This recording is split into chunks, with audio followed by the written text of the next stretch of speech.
What's going on, everyone? Welcome to the newest episode of the Believe in Oregon podcast. I'm Zachary, Neel. He's Jonathan Stewart. Jay Stu, what's up, man? How we doing? I'm doing good. How are you? I'm not gonna lie, I've been better. I've been better. You got them boogers going on in your nose? Not even, man. Just the allergies are, and Uh, they're not even allergies. All right, I'll tell you what happened. So it's like my wife and I got a Story pellet. time with it. Yeah, right Zach. off the top. My wife and I got a Peloton over the weekend. A friend sold it to us, and so we put it in our garage just because there's no room in our house for it. I decided to just like take it for a spin this morning. Apparently, our garage is super Dusty. dusty, and I feel like I just got hit by a semi truck of allergies over the past few hours. I can't stop blowing my nose. I can't stop sniffing. My Yeah. head feels like it weighs 10 pounds. So, listeners, I'm sorry if you hear sniffling throughout this episode. I'll try and edit it out as best as I can, but I'm playing hurt, man. I'm playing Yeah. an arm Pray down. for Zach's respiratory. I went out and Um, bought a neti pot. That's how bad it was. I was like, I gotta try something, man. Like, this yeah, is that not working. sucks. It's You not know good. what I do? What do you do? Please tell me. You want to know? Yeah, I want to know. So, what you got to do is you got to boil some bourbon and some Bourbon. lemon, Okay. and you boil it, some vinegar, and Oh, some hot sauce. and just Okay. sniff it. Just like head No, over the towel over you the head. drink it. You Oh, drink it. Yes. how, Make sure how that is this? make sure Help me. use Tabasco, Gross. and I'm telling you, you'll be okay. It'll So you're feel saying good. just get drunk and then I won't be worried about my nose anymore? However you wanted to take that, that's on Okay. you. Okay, yeah. You're I welcome, ladies and gentlemen. Yeah, we'll see if I try that later tonight. I might just opt for the neti pot again.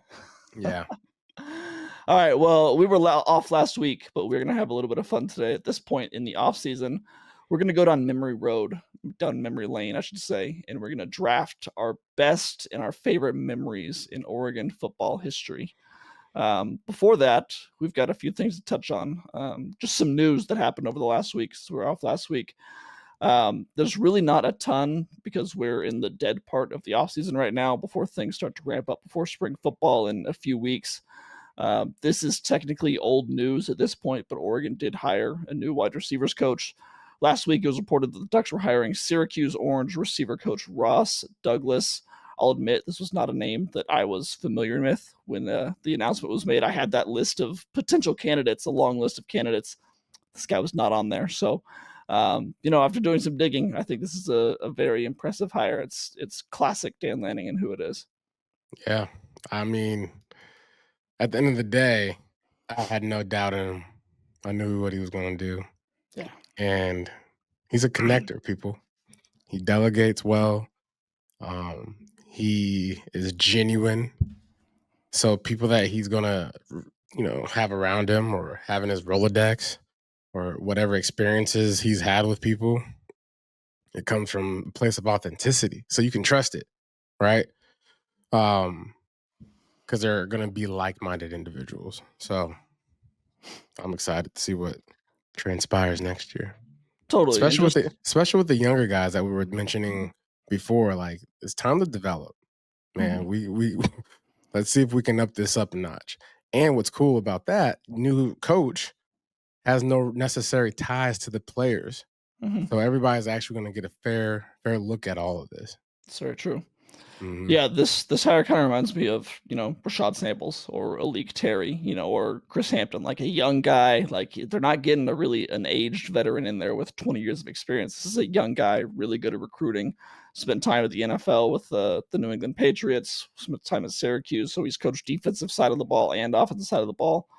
I think he's been considered a rising star in the coaching world. He was named to the 35 under 35 by 247 Sports last year. It's not surprising. Once I actually read up on him, I'm like, oh yeah, of course this is who they Yeah, hired. yeah, All could right, be an upgrade. yeah. Well, I wouldn't say that You because never know. Junior Adams is Junior Adams though. Junior Adams is Junior Adams, but maybe for this individual, like this team and the success of this team, he might be an upgrade for this year. This I will not go as far as to join you in that sentiment because I think Junior Adams is one of the best wide receiver coaches in college football. So, well, but that there it does not is, mean ladies and that gentlemen. Ross Douglas is not going to be a really good coach as well. Both things can be Oh, true. we need him to rise above. The NFL Combine gets underway this week. The Ducks have a program record 12 players in Indianapolis for the event, which will start Thursday with on-field drills. Who are you most excited to watch? Jordan James. Really? Okay. And mainly because I just want to see if he can really crack into some, the few top running backs in this draft. I think, you got the kid from the UC from UNC, you got Boise State, Mhm, Ashton Jeanty.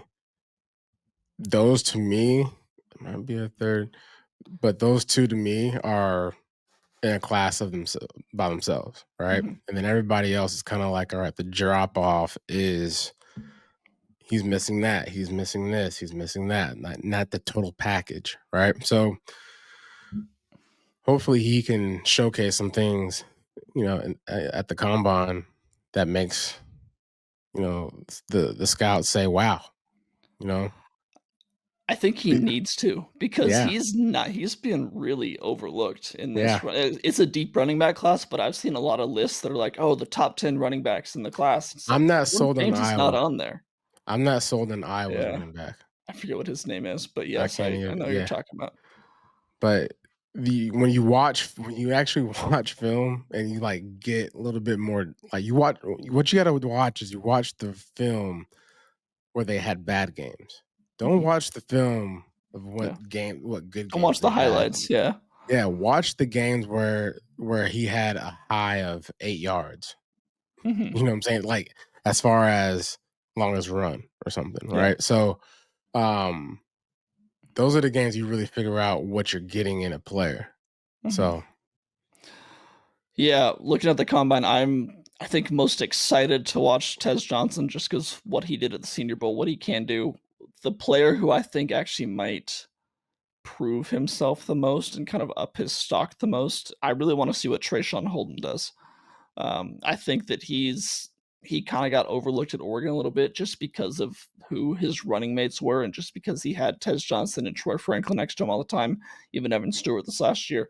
I think this is a really good NFL-sized wide receiver who has a lot of talent. I think he can turn some heads this week. So I'm curious to see what he does. I also want to see what Dylan Gabriel does with his arm because I think it came out yesterday that Gabriel is actually going to throw at the combine, unlike some other of the quarterback prospects. So that should be fun to watch.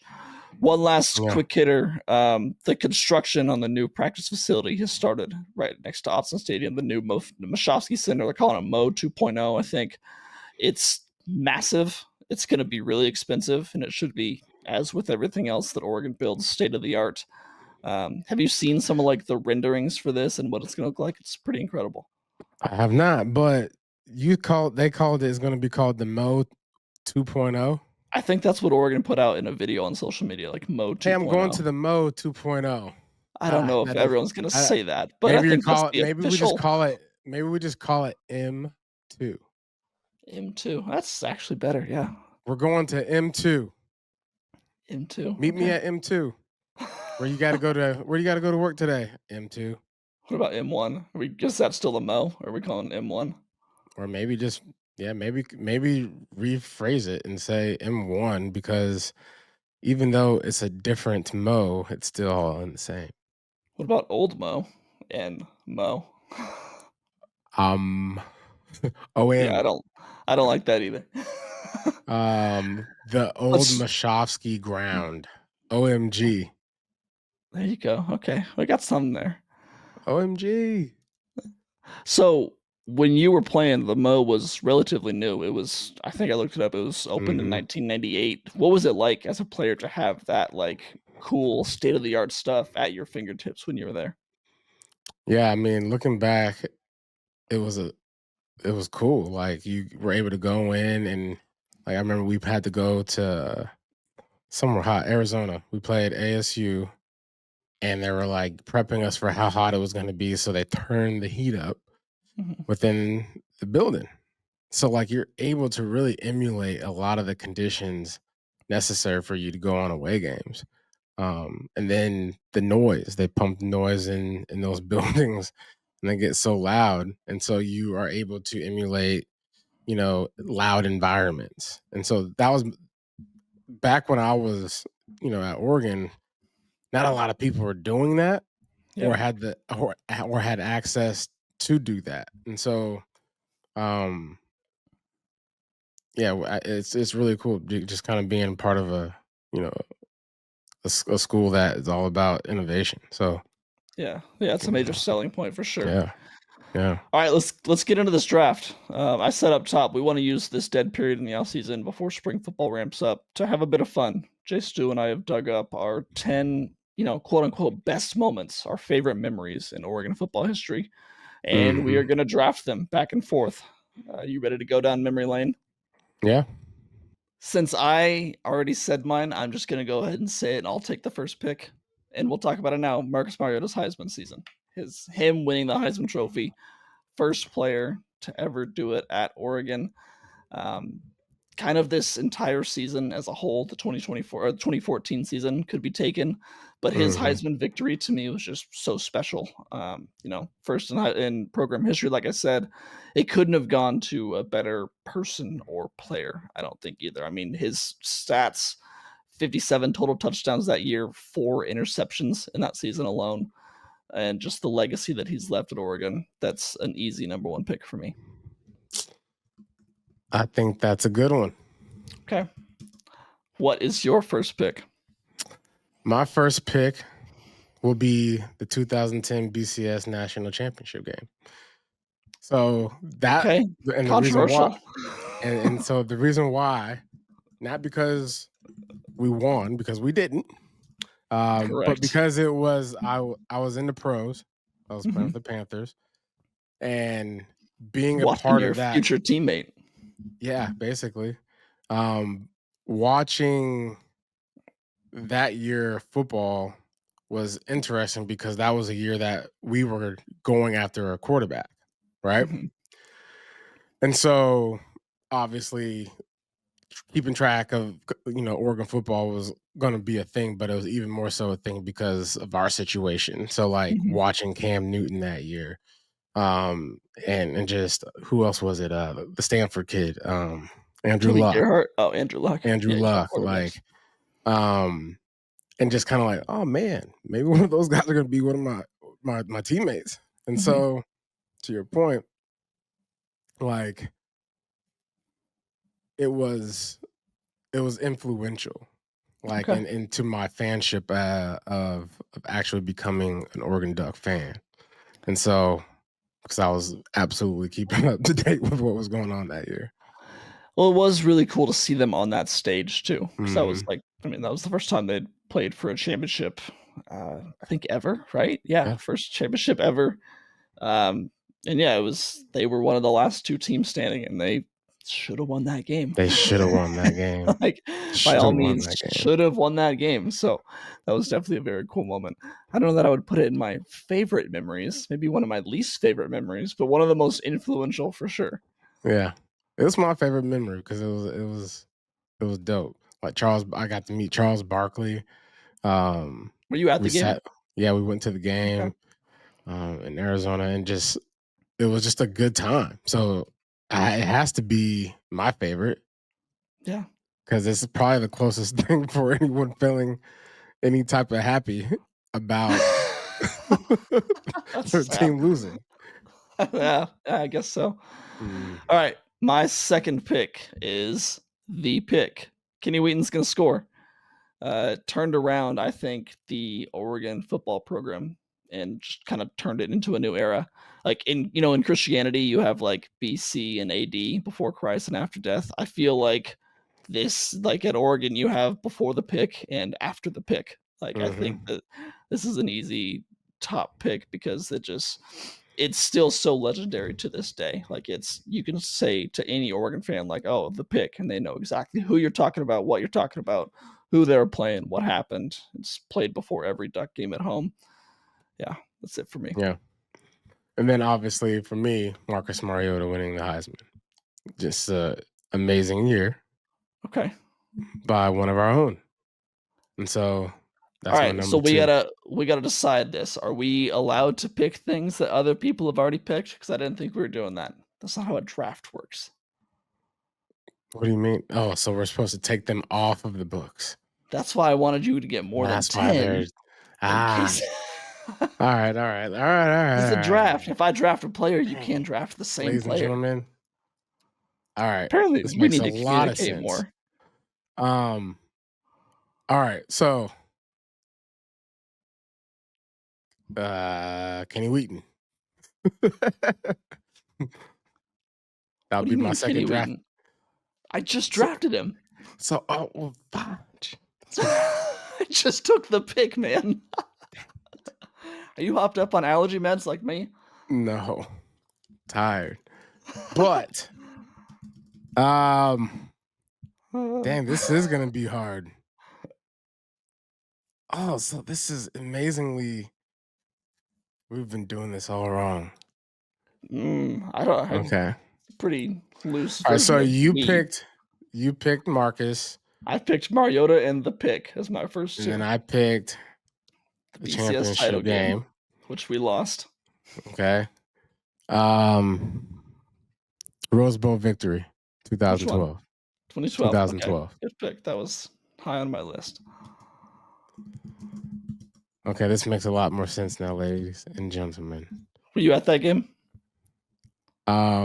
No, I was not. I I actually was at that game as a fan. It was Oh a yeah? lot of fun. Yeah. Yeah. The Anthony going crazy.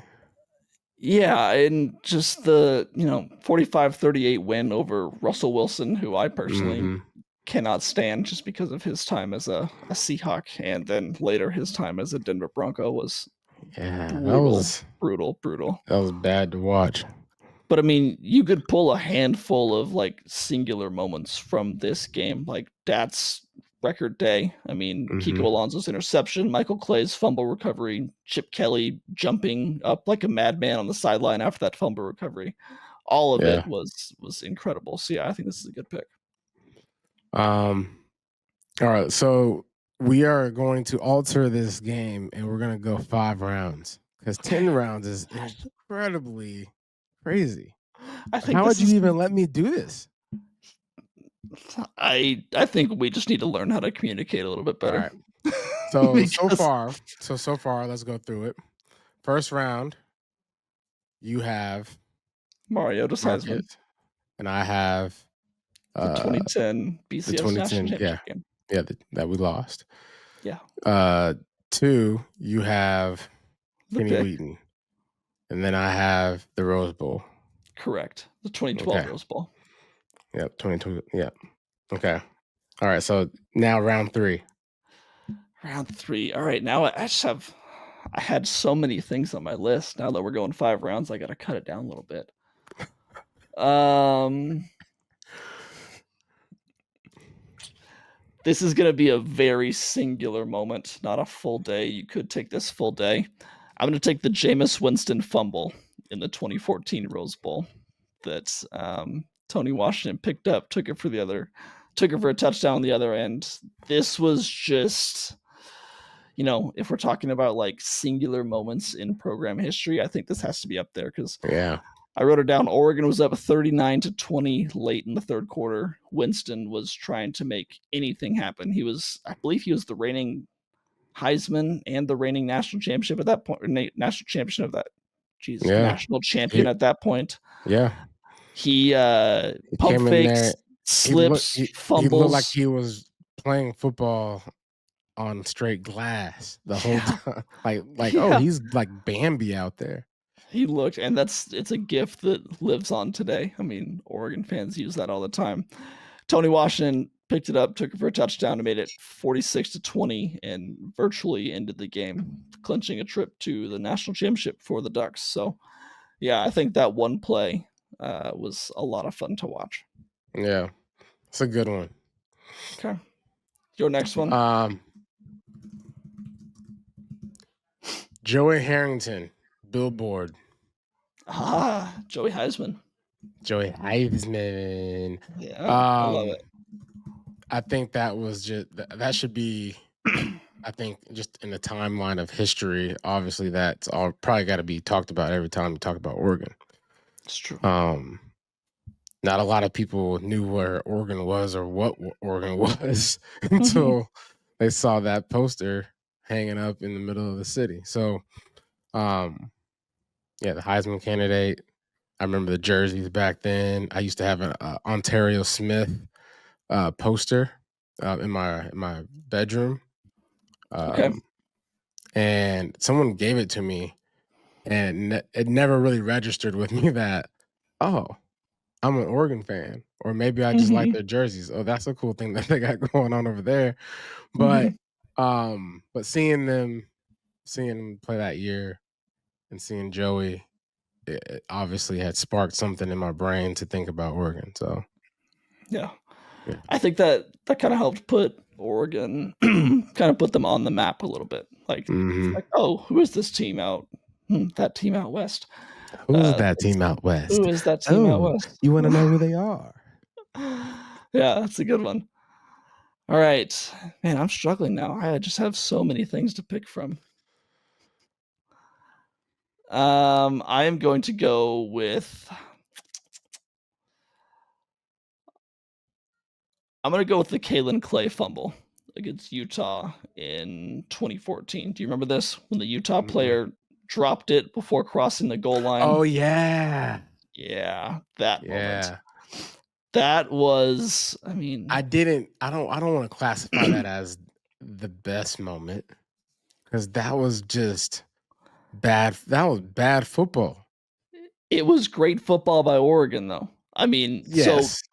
this is also one of I think it's one of the most influential moments in Oregon Hmm. history because the Ducks were ranked number 4 at the time, looking to Yeah. avoid a second loss of the season. They're trailing 7-0 at the start of the second quarter against number 17 Utah on the road.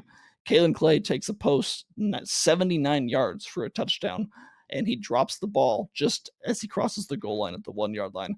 Linebacker Joe Walker has the presence of mind to pick it up and Hmm. take it 100 yards the other way, tying the game 7-7. Oregon would go on to win 51-27. That Yeah. completely changed the momentum of the game. I mean, going down 14-0 on the road in a hostile environment like Utah, that's tough to come back from. I mean, I think they still could have, but this was a season saving play almost. Yeah. Okay.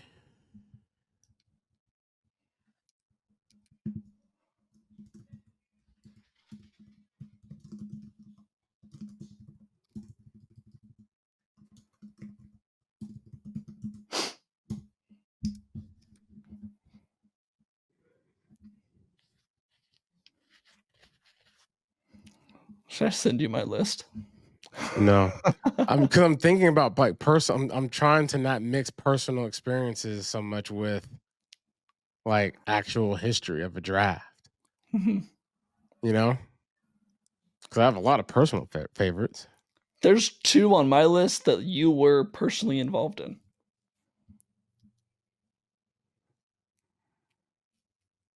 One happened at home, one happened on the road.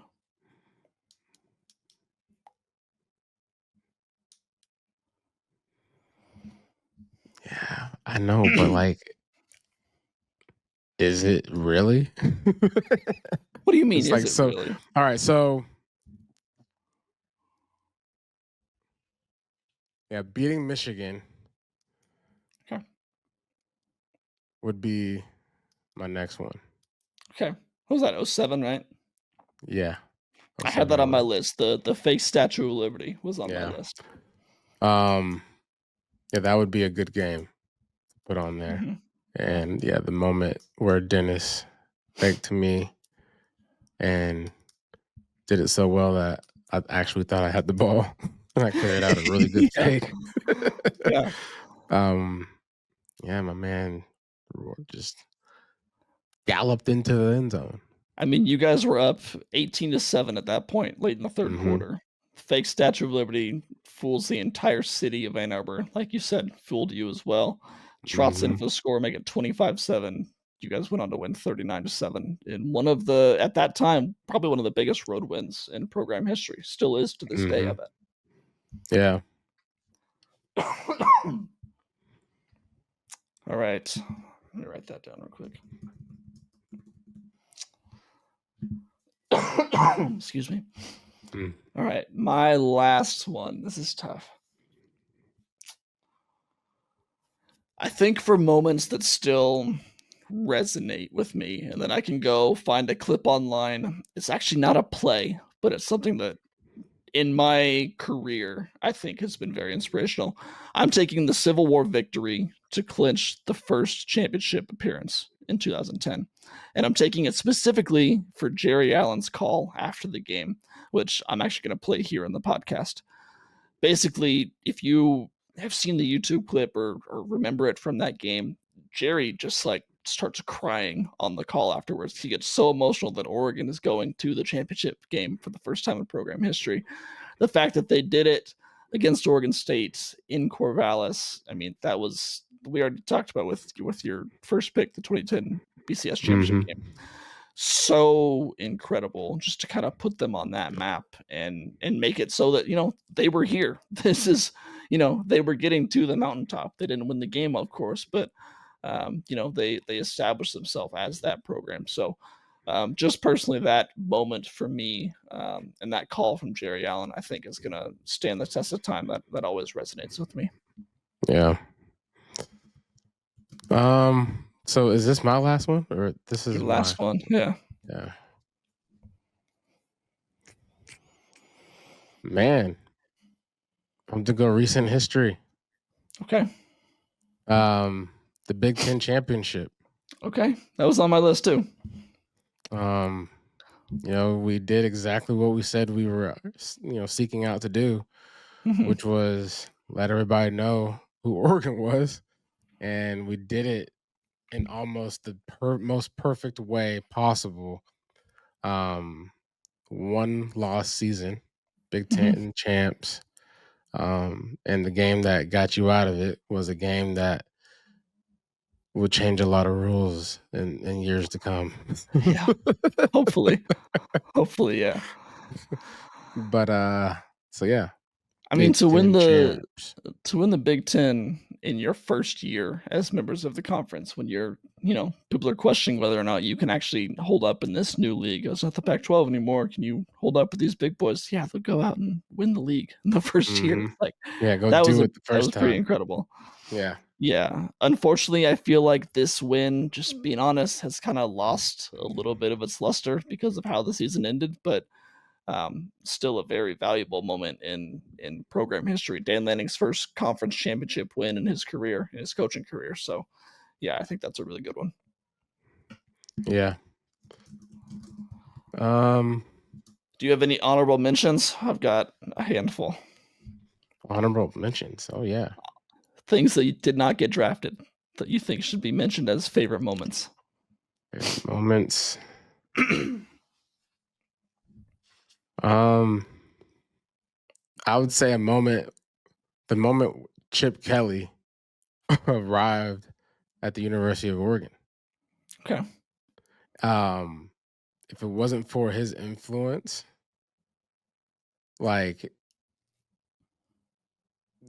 Oregon wouldn't be where it is, Yeah. in my opinion, right? I don't think football would be where it is. The fast tempo, like offense, came into effect and changed the entire game of football. Like, had an influence on the NFL, right? So, Hmm. the quarterbacks that you see, Gary Croton back at, the West, like the spread offense, right? Hmm. He was one of the first offensive like guys to really get this thing going with the RPOs and so him have being able to have those coaches really transformed the University of Oregon. But the actual moment for me with Chip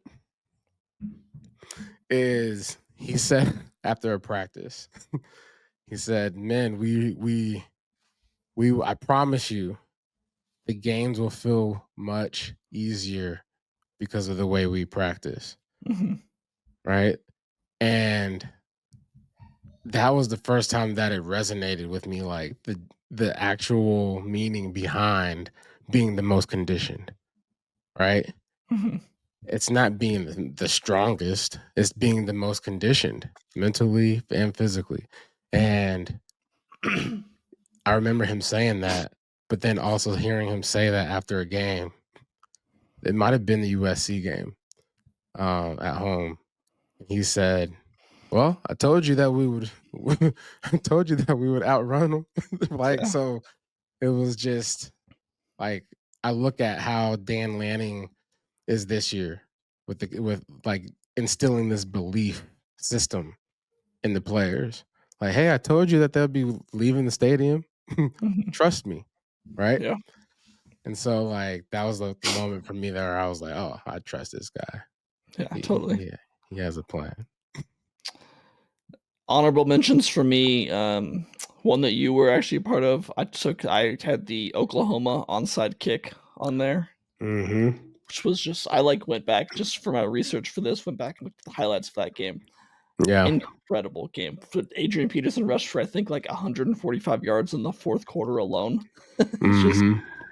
it's a really incredible game. I had Jeremiah Masoli's truck stick on fourth down against Oregon State. Obviously, the 2020 Rose Bowl, 2002 Fiesta Bowl victory.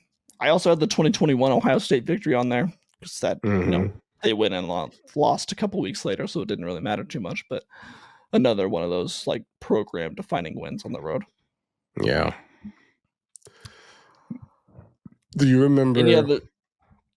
Go ahead. do you remember the we played Fresno State and JD Nelson put that hit on that receiver? I don't remember this. Oh. It's so interesting. So like I have these like experiences because I'm on the locker room side of things. Hmm. So like seeing certain things from that perspective for my time there, I look at it as just like, man, that had to be one of the better moments while I was there. Yeah, Right? yeah. I wonder if there's a clip online. It's definitely a clip online because it was Okay, like the top one of the top receivers that year. okay. And I just remember seeing JD go up there with his hand club. He had broken his arm. Hmm. Just goes up there and just yang. And you can probably tell he was concussed, but the other guy was laid out. Yeah, he was in an ambulance. Yeah. Um, That's great. man. All right, well let's wrap up the draft there. Mhm. We're gonna wrap up the episode too. We're gonna come back next week and continue our off-season talk as we ramp up towards the spring game. Jace, do you got anything else to add? Some quick golf Nope. talk. No, I met or I didn't meet. I feel like I met, but our boy golfer Our Wyndham golfer. Clark Yeah. US followed me Open champ. back on Instagram. That's Yep, huge. followed me back on Instagram. He Well, sees there you what I'm go. doing. He sees that I'm golfing. Hey, So you gotta get a collab there. I'm sure yeah. you can do something. Oh yeah. Get back to Eugene Country Club if they'll Yeah, have me. yeah. I would love to go out there and play some golf. Eugene Country Club. I'm Come on talking out to y'all. to Emerald Valley as well. Emerald Valley too. So this is a message to y'all. Make sure everyone tags, retweets, shares, all the things. Hmm. And also, we should mention that the basketball team, the men's basketball team, doing really well. But last time we talked about them, they started losing. So we are not going to So go deep into it. We're just saying we see we're you. just gonna say, keep going, Keep going. keep going. March is coming. We March, see yeah, what you're keep doing, marching Dana. on, fellas. Yeah, Keep absolutely. marching on. All right. You can check out more of my work at duckswire.usatoday.com. Follow me at Zachary C. Neel on Twitter. Follow Jay Stu on Twitter at Jonathan StewR1. And make sure to check out the Believe in Panthers podcast and the Stu and Crew podcast. For myself, Zach Neel, for my co host, Jonathan Stewart, we'll talk to you guys next week. Until then, take it easy.